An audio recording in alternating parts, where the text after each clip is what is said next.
Legal Compliance with Identification Regulations.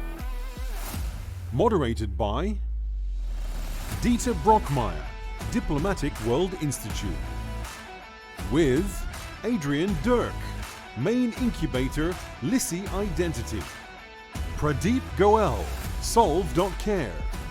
Frederic Live, Jumio. And Peter Murray, Veriff. Thank you for the warm welcome. We are running short of one person, but that makes it a little bit easier because we also have not too much time. We are not talking about a new token, a new coin, or a new service. We're talking about a very dry issue, that's legal compliance. Unfortunately, we all have to comply with regulation, and that's quite a difficult issue, and it's getting even more complicated because regulators are developing the sphere, and it's taking extremely long, because especially here in Europe with all the stakeholders that are involved. And so it's not an easy situation for everybody. And Pradeep, you are in the finance, you do providing finance services in the sphere, and so you will be struck really hard with it, among others, but you also come from the regulatory space. So how are you dealing with the situation? So we are a healthcare platform, and we provide patient-provider-payer communication model. And there's regulation in every country, and in fact, in the US, in every state, that's different. So the real answer to this is that you cannot avoid regulation, you have to work with it. And what we spent the last 4 years doing is built a compliance matrix, a compliance mechanism that allows us to configure the behavior of the platform to each regulatory environment that we operate in.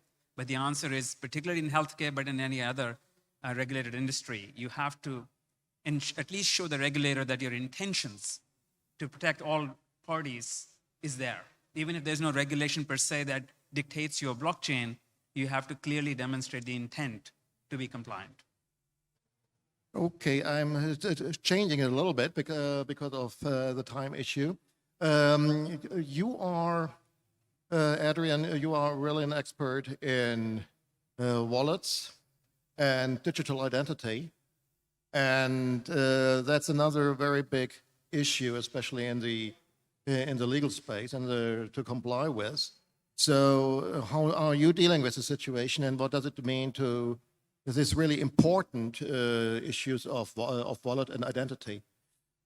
So basically, when it comes to identity, right now how we identify ourselves when it comes to opening a bank account or registering somewhere where we need to do an identification, normally we take a photo of our passport and upload it to a service where they run some sophisticated AI in order to make sure that this is really you. And however, this is not based on open standards, open protocols, and it's built on proprietary software. So what we need to do, we need to construct a layer for the internet which handles identification. Because right now we don't really have a layer or a communication protocol for that. And this is really something which lags behind. And when it comes to authentication, we more or less have the same problem, right? We use passwords and usernames, or we use single sign-on services by big tech companies, so-called login with Google, login with Facebook are prominent examples. So when it comes to authentication, but also identification, we have the problem that this creates some huge burden for the users, and these processes are not standardized or really customer-centric. Well, and now, Peter, you have you are in another very important sector, and I think it's becoming even bigger with all the coins around and the backdoors that people can find to hide their money. So we were talking about anti-money laundering, AML, and know your customer. Okay, go ahead. Yeah, thanks. I think if you haven't heard of Veriff, we're an Estonian-based tech startup, but we're purely and simply in the identity space. So that's understanding the people that you're dealing with and it tends to be referenced in anti-money laundering and KYC, but identity generally is at the heart of everything we do in our lives, whether it's the healthcare sector or the gambling sector, which is what I tend to deal with. So, and we definitely think, and it's interesting the difference between crypto and blockchain in this building and the gambling sector in the next one. It's much more tech savvy in this industry. And so the services like we provide, and the same with Adrian, is about that next level of understanding your customer, because the ability to do that safely and compliantly is key to the trust we all need to build. And I think that's probably the key word around that, because the regulators, I agree with Pradeep, the regulators are the ones that I don't expect them to know everything we do. It's our job to work together and get them to understand it and embrace it. But certainly from a Veriff perspective, where we sit is firmly and center in the sort of document, facial, biometric part. And I think that's the futures, because that's what the customers want. The next generation of people in the gambling sector, customers are not going to look like me. So it's about how we bring that technology in a safe and secure way to the market, and that regulators understand it. Well, ALM actually is quite not old, but older issue, because money laundering is as old as people bring their money to safe harbors. And but know your customer is a new approach. So how do you see the thing evolving, especially what will be the next steps? I think for us, I think the old style way of verifying an individual was time-stamped and static. You would find me on a database once, and that would be it. This has all moved on, and this now has to be much more dynamic and in real time, because my identity and who I am changes with what I do on a minute-by-minute basis. So it is around having a much more dynamic approach to understanding that individual you're dealing with. And that, I think, plays into the anti-money laundering aspect of it. It's very much about having as much data as possible that's relevant to understanding what someone's doing. So I definitely think, whilst people focus on the anti-money laundering aspect, this is much more about truly knowing who that person is and what they do. Well, Pradeep, one of our problems is, or when we start a new venture, is that in many cases we don't know where the regulation is heading, and since the process are taking so long.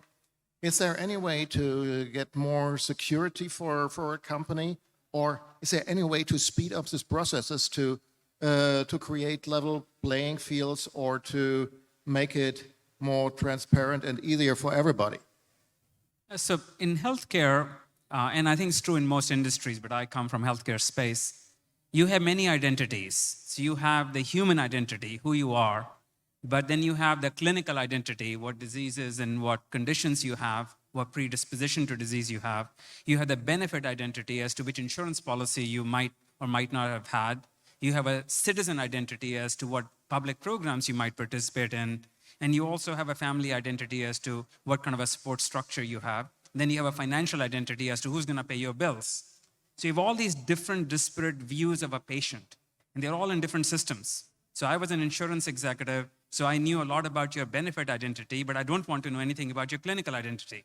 But I have to match them up all the time. And when I don't match them up, you and your family suffer. You can't get care, or you can't get benefits, or the doctor doesn't get paid, or you're denied care at the right time. So there is a real human implication when the identities in different systems don't talk to each other. And those cases we hear about in newspapers all the time. Somebody was denied care, or somebody was given the wrong prescription, or somebody was sent to the wrong doctor. These are all issues of mistaken identity at the foremost. So when you think about the blockchain world, when you think about equity, justice, access, improving the world, the thing that we have to manage is different blockchains, different solutions. You somehow have to make sure that there is an individual who can control their identity and their participation rights.